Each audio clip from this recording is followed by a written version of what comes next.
This is Precalculus, Chapter 1, Lesson 2 on page 13, Mathematical Patterns. We're going to talk about what is a sequence. We're not even going to get into, well, we probably will get into arithmetic sequences, but that is really Lesson 3. But look at the definition of a sequence. It's just an ordered list of numbers. And each sequential number is indicated by a U and a sub number. So U sub 1 would be the first term in the sequence.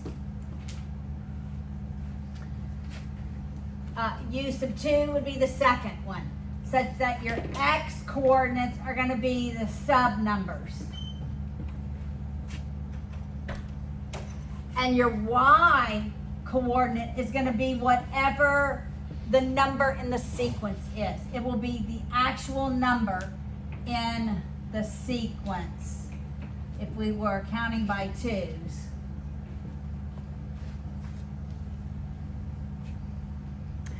So your sub numbers are your domain. The actual number in your sequence is your range. Domain is input, range is your output.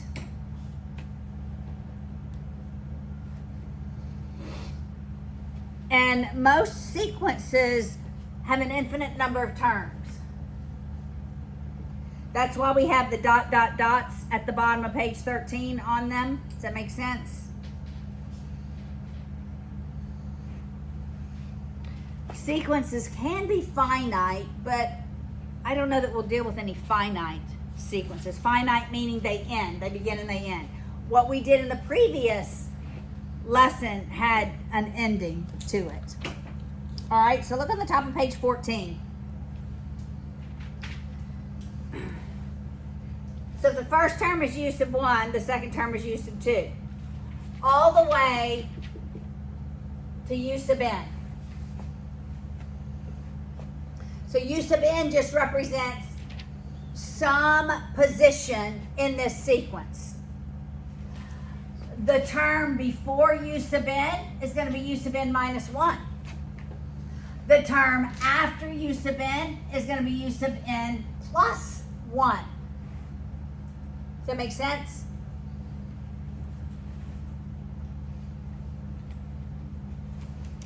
And I will tell you, for the most part, we start with U sub 1.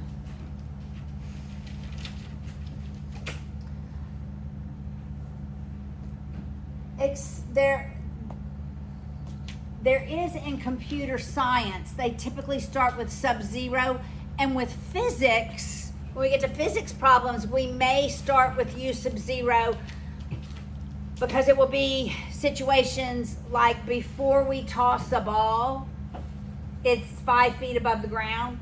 So that's before any motion happens, before the first motion happens, and we'll start with U sub 0. But typically, we will start with U sub 1. Does that make sense? You know how to do the scatter plot. All right, so look at example 1. Look at this sequence. It says make observations about this pattern of the diagrams below. All right, so diagram 1 has 1 circle. Diagram 2 has 3 circles. And diagram 3 has 5 circles. What seems to be happening with each progressive diagram?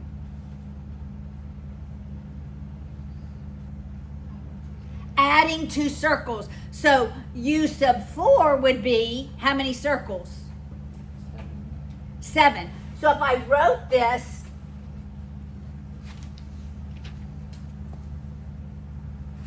out with like X, Y coordinates, it'd be 1, 1, 1, 3, 1, 5, and 4, 7, and so on.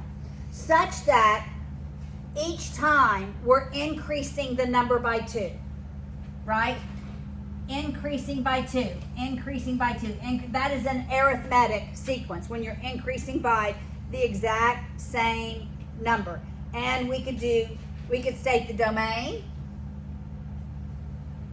We could graph it. We could state the range. and we could actually put this on the scatter plot because it has the same difference. It's adding or subtracting the same value each time. It's going to be linear because it's arithmetic.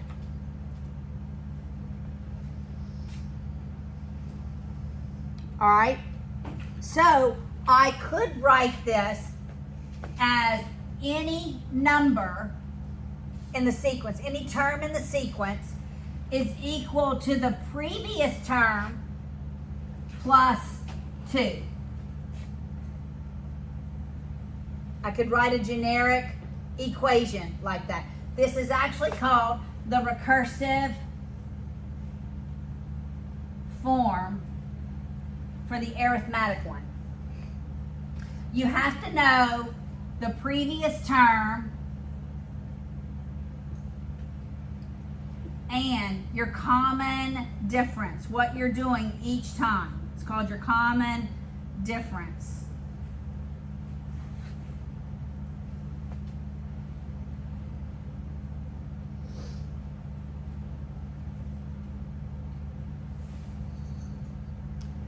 So in example 2, if it asks us to graph this, the fifth term is 9, then I would graph it 1, 2, 3, 4, 5. I probably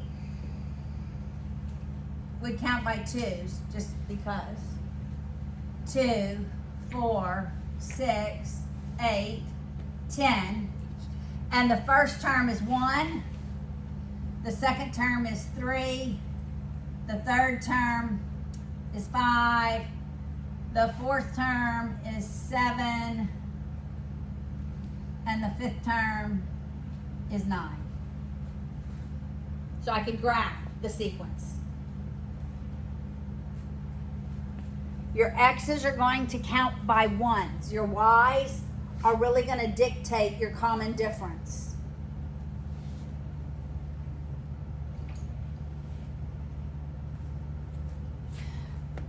Such that if we are given the terms in the sequence, and this is the next example, if we're given the terms in the sequence, -7, -4, -1, 2, and 5, could we write a recursive equation? It does. Do these numbers follow a pattern? And what is that pattern? Well, the pattern would be we can find any term by taking the previous term, and what are we doing to the previous term? You are adding 3. And we're adding 3. So if I just wanted to come up with a recursive formula, that's what I'm doing. And I could graph it.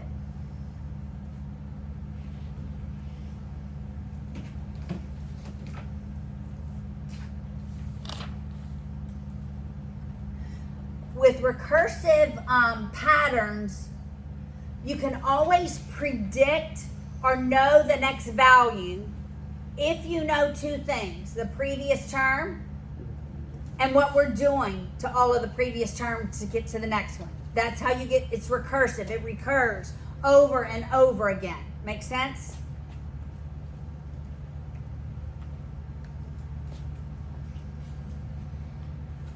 Okay, so what do we do when we don't have something that is just adding a value each time, but that there is some pattern to it? Look at example 4.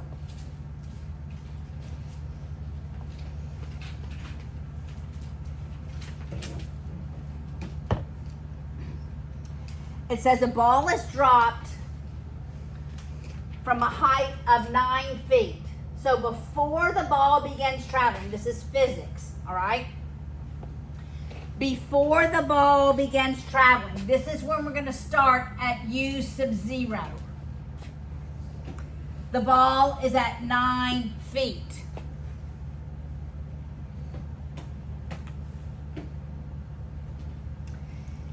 It hits the ground And after the first bounce, so really our X values are going to be the number of times it bounces. After the first bounce, what does it rise to? It goes to 6 feet. And on each rebound, it rises 2/3. So if we take 9 times 2/3, we get to 6. We can take 6 and multiply it by 2/3, and we get, it's going to rebound to 4 feet, and so forth. Does that make sense?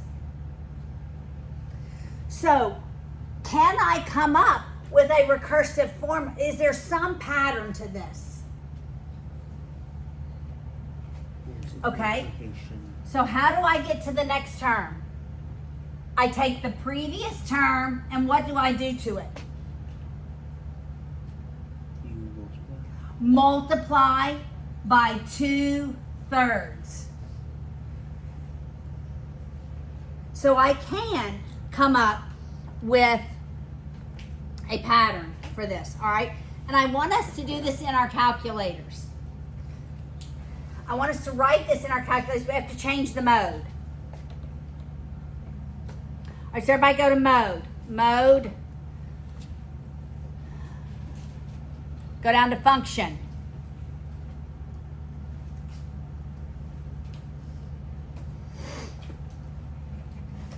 On your calculators, mode. Go down to function. We're going to go all the way to the right, sequence. SEQ. All right, hey, Lonk, go to mode. Okay. Mode. And go highlight sequence. Go from function and highlight sequence over here. Yeah. Okay, everybody got it. All right? Okay. Now go to y equals. We all have our plots turned on. We're going to turn off the plot. Are you at y equals? Looks different, doesn't it? Doesn't have y1, y2. Okay. So I want you to go up, highlight plot, and hit enter, and go back down. And plot should not be highlighted anymore. So we've turned off the plot. So we're not going to graph a plot. Does that make sense? So is your plot now no longer highlighted? Everybody with me? Your plot is no longer highlighted. Okay. Now, your n min, here's your n. We're starting with 0. So your n min is 0. Well, I didn't turn my plot off. Okay, now it's off. So my n min is 0. U sub n is the formula. All right? So we're going to write 2 divided by 3 times, and we're going to put u in. All right? So that is second, and the number 7 is u. Second 7 is u.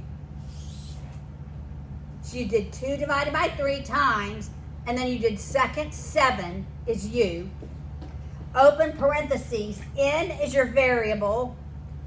So Minus 1 close parentheses. what I put in then? So you should have had 2 divided by 3 times u, which is second 7. Open parentheses. N, which is your variable.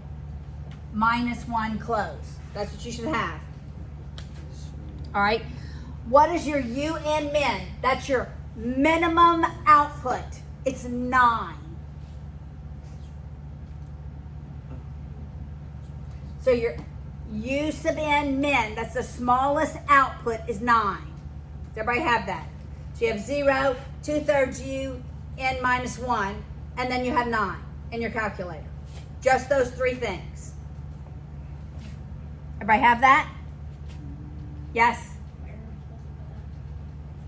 In y equals. Okay, n min is 0. U sub n, 2 divided by 3 times that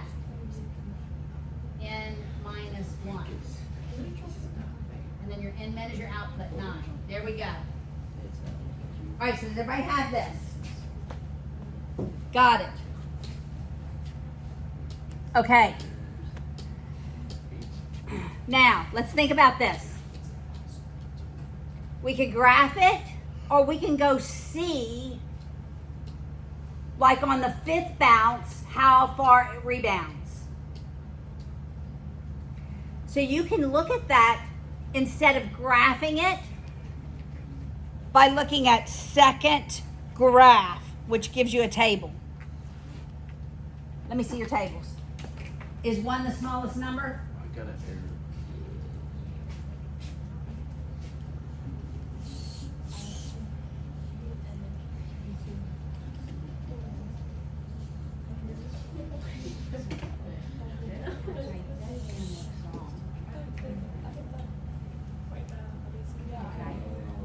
I did this. Yeah. Okay, that's correct. There's no -1 bounces. Yes. That's great. Think logically, right? Okay? I got it. Okay. Just enter, go down. That's it. Now do second. Oh, wait. No. Okay. N -1, close. So what's the And then you put 9. And then 6 seconds. All right, there we go. 0 bounces, it's at 9. 0 bounces, it's at 9. 1 bounce, it's at 6. Everybody have outputs. Okay, 2 divided by 3. 2 divided by 3 times. Second 7 gives me U. N -1, close. My U sub 0 is 9. That's all I need to put. Then you do second graph to give me a table. At 0 bounces is at 9. 1 bounce, 6. 2 bounces, 4.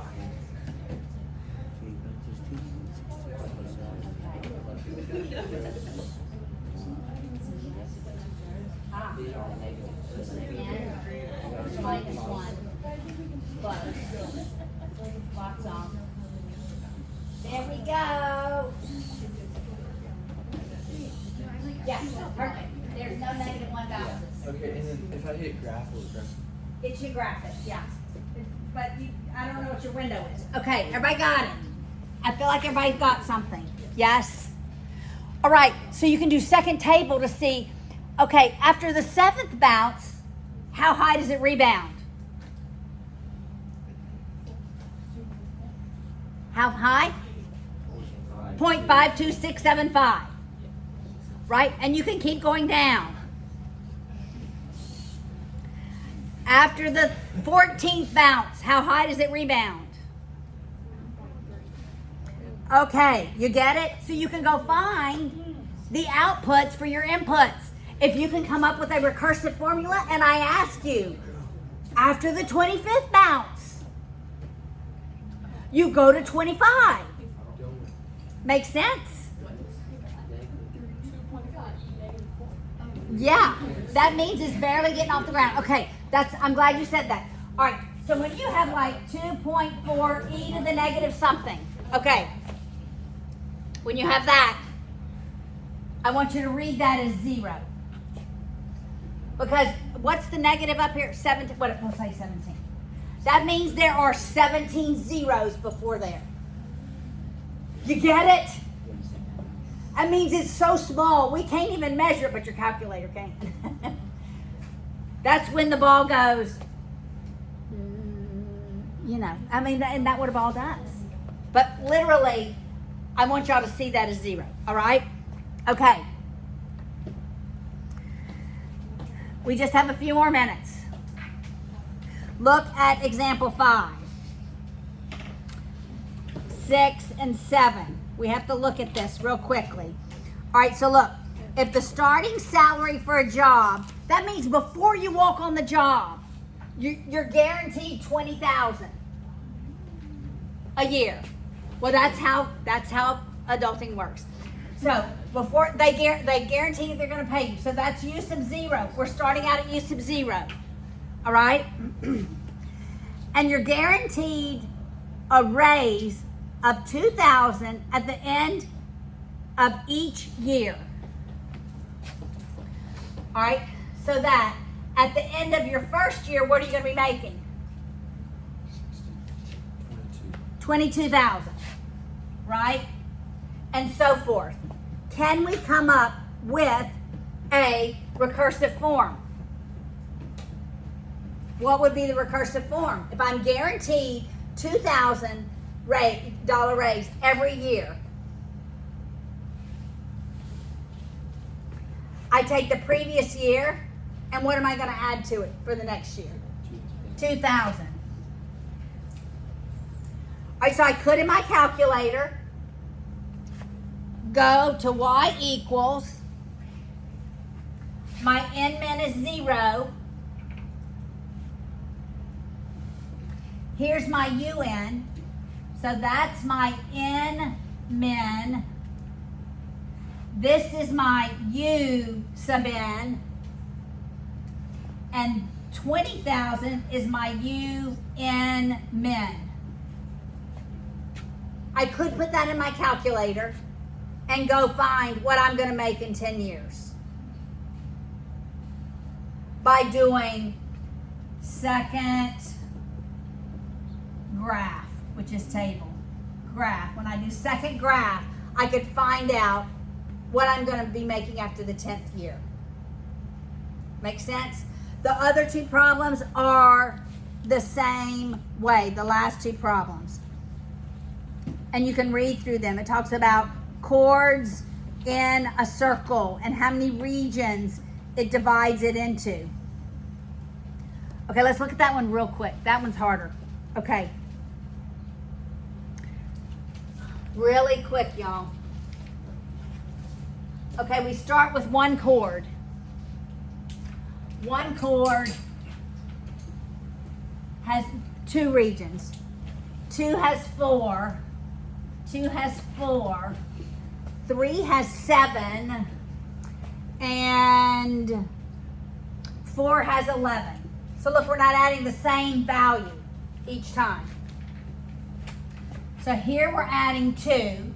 Here we're adding 3. And here we're adding 4. How many do you think we're going to add the next time? 5. Yes. So there is some sort of pattern, right? All right, so how do we take the previous term? So if I want u sub 3, I take the previous term, and what am I adding to it? To get to u sub 3. I take 2 and add 3, right? To get to u sub 4, I take u sub 3 and I add what to it? Okay, do you see a pattern? These numbers are the same. You see that? So, I take the previous term and I add into it.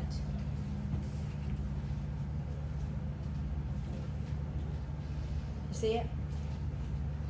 All right.